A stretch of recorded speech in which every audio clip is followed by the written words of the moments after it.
Today is March 14th, 2007. A rather exciting day for me because this is my last day being dead. Or my last day of the Disappearing Act, and I'm going back to school tomorrow, and I'm full of all sorts of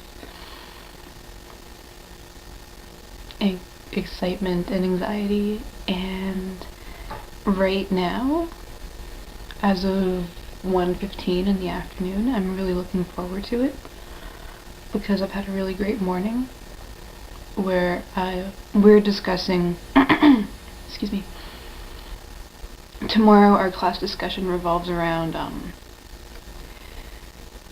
the differences, opportunities, and I guess privileges of object-based art versus dematerialized or digital art. Happens to be one of my favorite discussions, if you can't tell. And I'm looking forward to that. Hopefully the discussion continues. I'm sure it will, but I think a bunch of people are going to want me to justify myself before the class progresses. And my final video, which is seeming to be one of the nicer videos so far, like regarding lighting and stuff like that, but is me talking about what I've accomplished, I think. I'm going to answer some really basic questions first, regarding the documentation and such.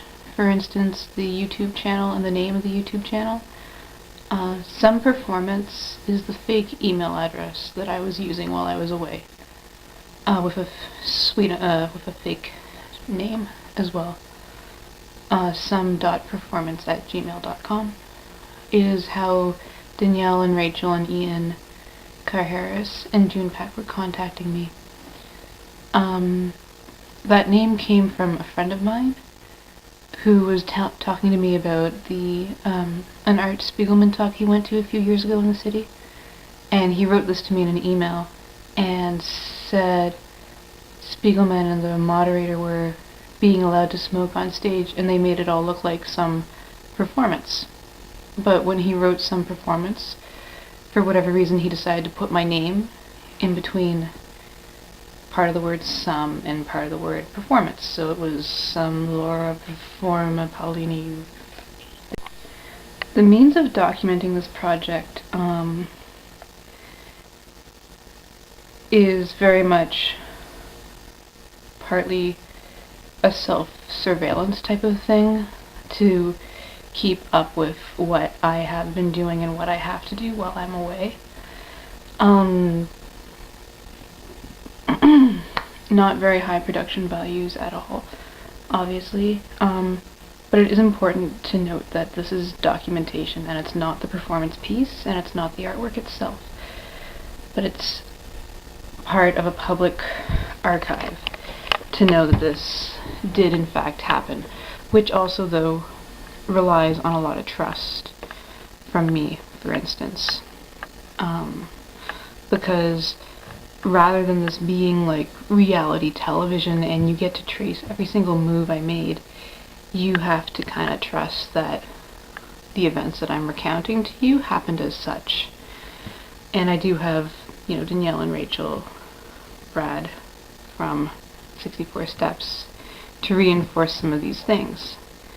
But for instance, like in the cab ride where I said I just took down my work, you don't have really any empirical truth of that, but you have to trust that I did. And trust has been an interesting issue in this whole project, because in a lot of ways I'm guilt-ridden, because the reason why half of this performance has been so successful is because of the level of trust people have for me, in a way. For instance, it's not unusual for students to just disappear, just miss class, not show up and not care, but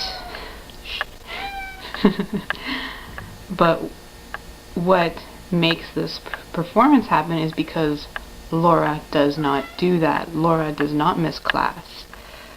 Laura does not disappear.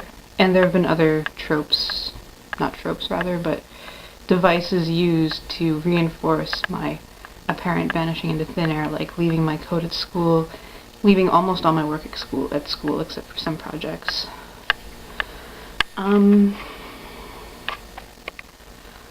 But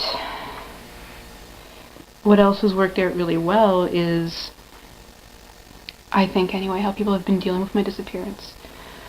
For one thing, it totally subverts OCAD, because despite one of their students apparently disappearing without a trace, no one's called, which is awesome, I think. It's also interesting that no one's gone to the... It's very good that no one's gone to the authorities, and I'm hoping that no one will. Well, no crime has been committed, so nothing can really happen.